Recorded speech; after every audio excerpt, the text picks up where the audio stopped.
metastatic breast cancer. And I pretend that I'm fine, but I'm tricking my cancer.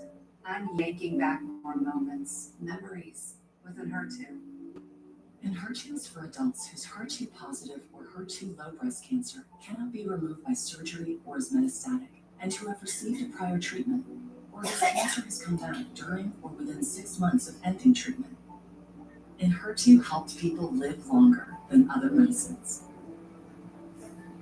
Your doctor will do tests to ensure HER2 is right for you. Good morning, good morning, good morning. I wish, because so many questions are being asked right now about me and what I'm going through and what I'm about to be. Now, I had applied to multiple places and talked to multiple companies and tried to get on board with a couple of them. I had a couple calls back, one from McKnight, Schneider, Warner, Prime, Swift, someplace in Maine, and Florida. There's one place in Florida down at Cocoa Beach. Now, they were hiring extremely bad. McKnight needs somebody pretty bad over here in Biloxi.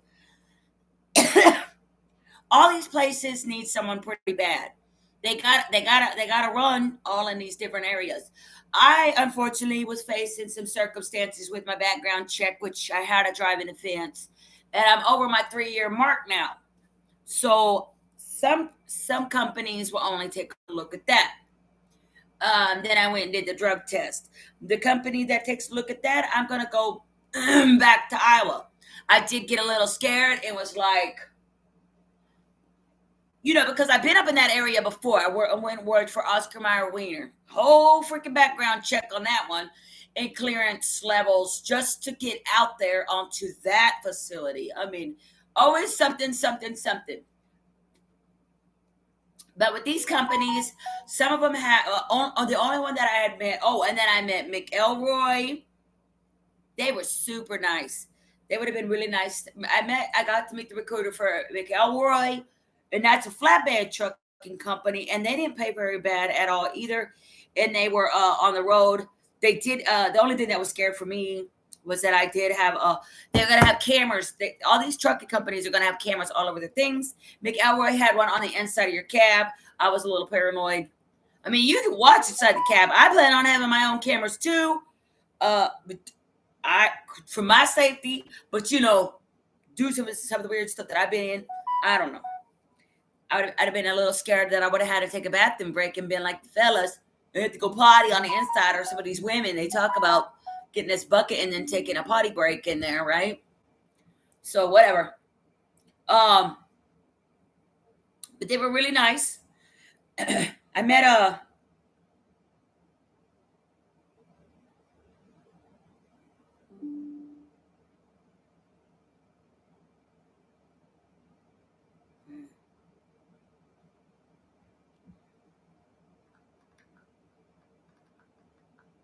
I did take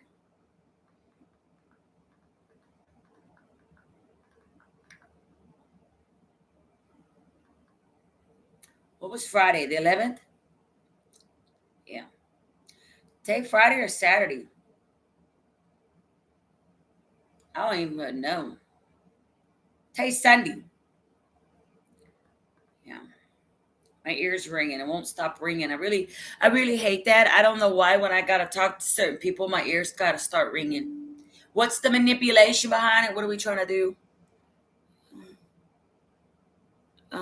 I can't give you more disc.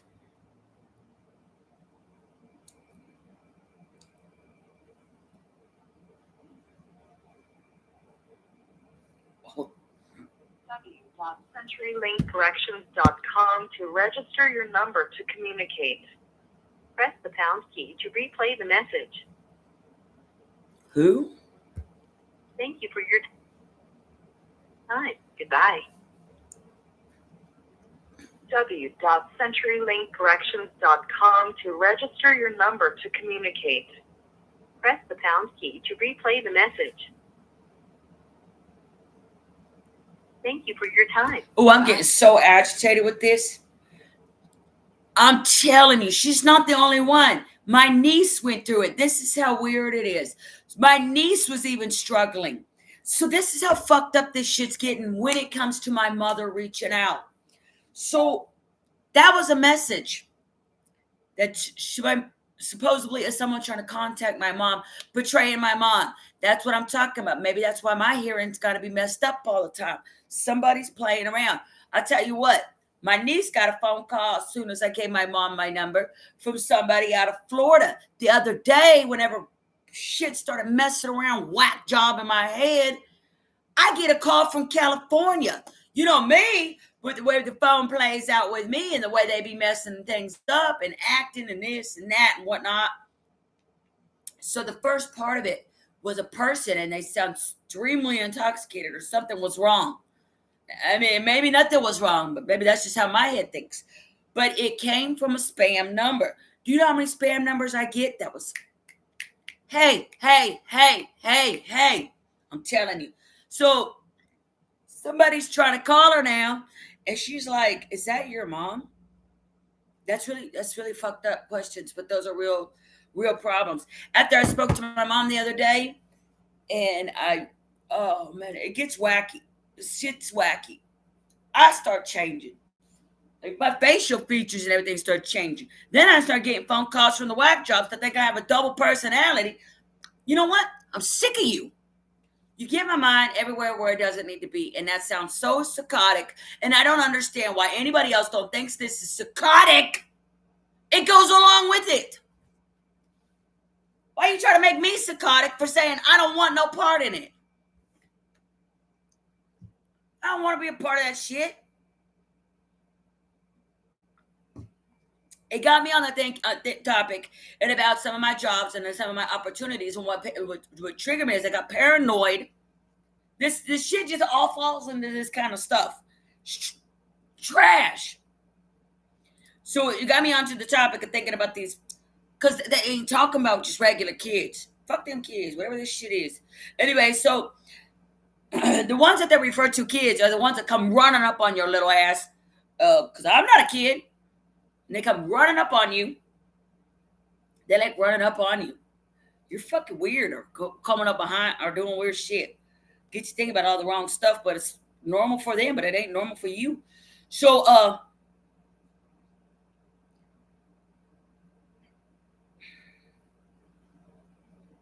he sent me a message. I did it already.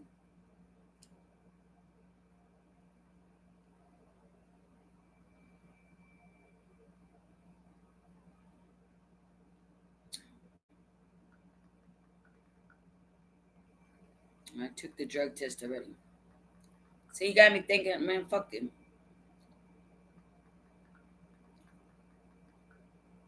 I have to text him back. I took the drug test already.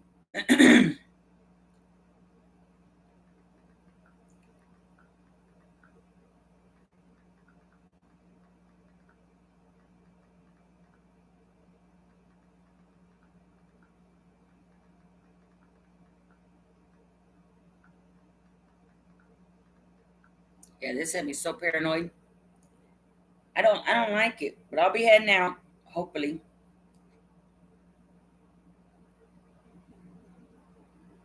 Man, shut up. Oh God. This fucked up. So broke. So broke. Oh, why is it was only $6. It just put a hold for 10. Okay, I thought fat ass about to rip my ass off. So anyway, what I'm trying to say is what I was originally starting with is that they're asking so many questions, and it's so cool to try to talk to them because they were asking about what it's like, what we're going to be doing in trucking. You wouldn't believe how many family members that I'm of coworkers, family members who are actually in the business, and they got. I mean, just about everyone has a family member that's out on the road somewhere, and that was that was quite a few people that I met that has somebody or some, nephew, daughter, niece, sister. You got somebody has a family member that has somebody out on the road that I have met now. I used to meet people like that were truckers, but I was working in kind of similar businesses that I was working in now, and I just watched them come and go, come and go, come and go. You know, no biggie. But they're asking so many questions, and I don't have all the full answers to any of the questions because I've never really been inside one myself, and I've never really lived that life.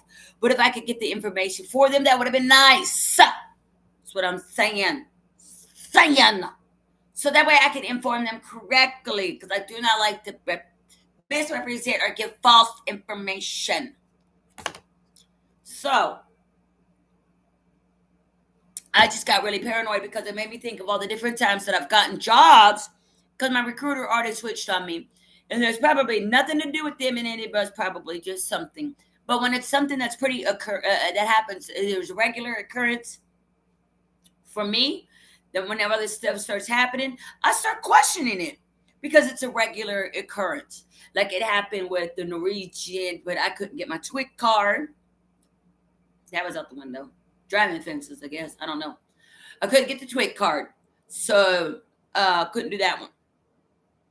So I start moving along to different things that I could find. Anyway, but every time I get a job, something strange happens and they start pushing around doing something weird. So I'm sure the guy's a really nice fella, but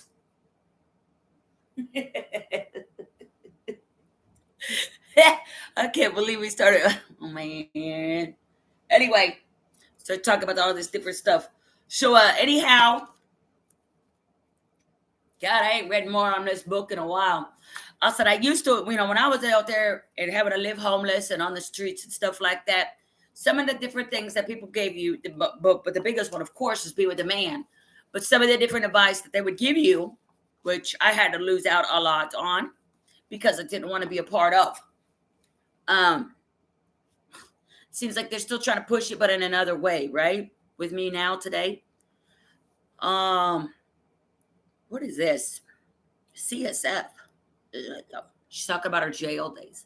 But they tell you all kinds of different things. Now, me, I wanted to look out and to give people a warning because there is a certain spew of a certain. I was thinking about that last night. I was like, man, it's got to be a core value of thinking whenever you have nothing.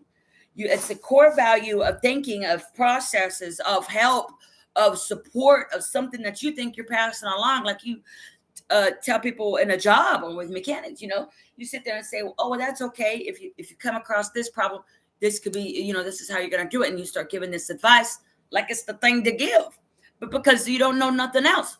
I was thinking of that last night. Sometimes these core values or these core lessons, like with this woman, what this man told her for prostitution, you get your money in hand. You don't, he gave her those lessons, right? That man that I met that told me about stealing cars. He told me how to steal a car, what I had to do if I got to get home. The other ones that would talk you into jail. I mean, you would learn a lot of stuff from these people. And they would just tell you all kinds of stuff. The next thing you know, you start talking like you're the devil, right? You start talking just like you're in it. I'm not saying they're the devil because those are humans that have made mistakes too. What I'm saying is you start just talking a game. I didn't mean it that harsh because these days we take it that harsh because there's something seriously out there and it's on us. So I don't mean the devil, just human beings trying to survive, or human beings that's made mistakes, or human beings that feel like they ain't got no other way out. I'm not going to be making no excuses, but I didn't mean to say devil is all I'm saying. But there are other routes. But if you feel backed into a corner, it's instilled in us to survive, right? Oh man, I was on my head last night. This lady right here, and this flashback of mine. It's instilled in your head to try to survive. You're going to freaking survive. You're going to do what it takes to survive, right? And sometimes it's not the right thing. And that's messed. That's messed because how many people actually live in a situation where they don't have a lot of things or a whole lot of opportunities. And the only opportunity that wants to is this bullshit. Man, I'm telling you, they put some shit on you. So I haven't read no more up on her because she's in jail. I still watch her TikToks, but she's in jail right now. She's telling what it's like to be in jail.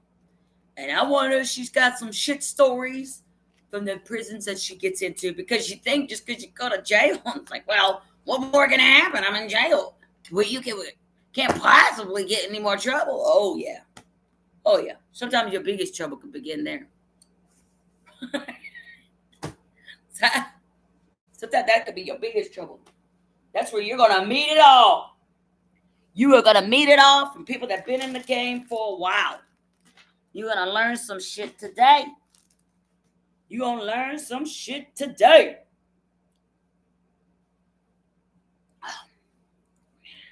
I got 2 weeks. Acting like it's not me that's going. I better get an opportunity to go. And I better get an opportunity to come back home. Here. To Louisiana. So far, I've been able to make my way back home from all my adventures and recoup from whatever I'm going through.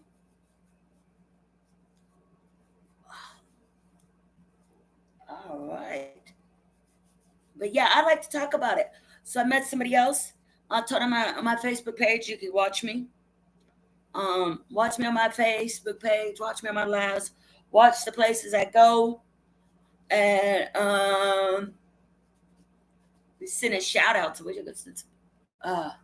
this is something I wanted to do when I left Montana, was come back, but it was coming back more as a vengeance or in your face type shit. And I don't want that life.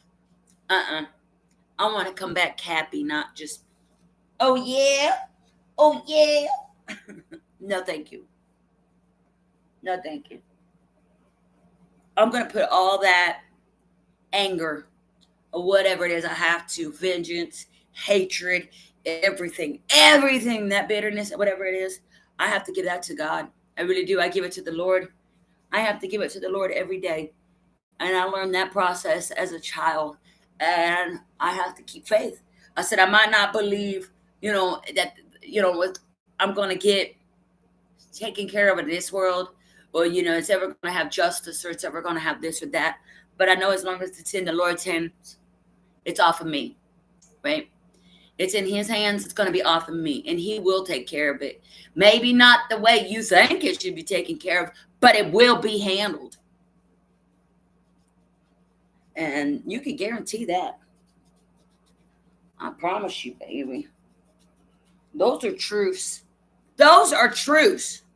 I can tell you.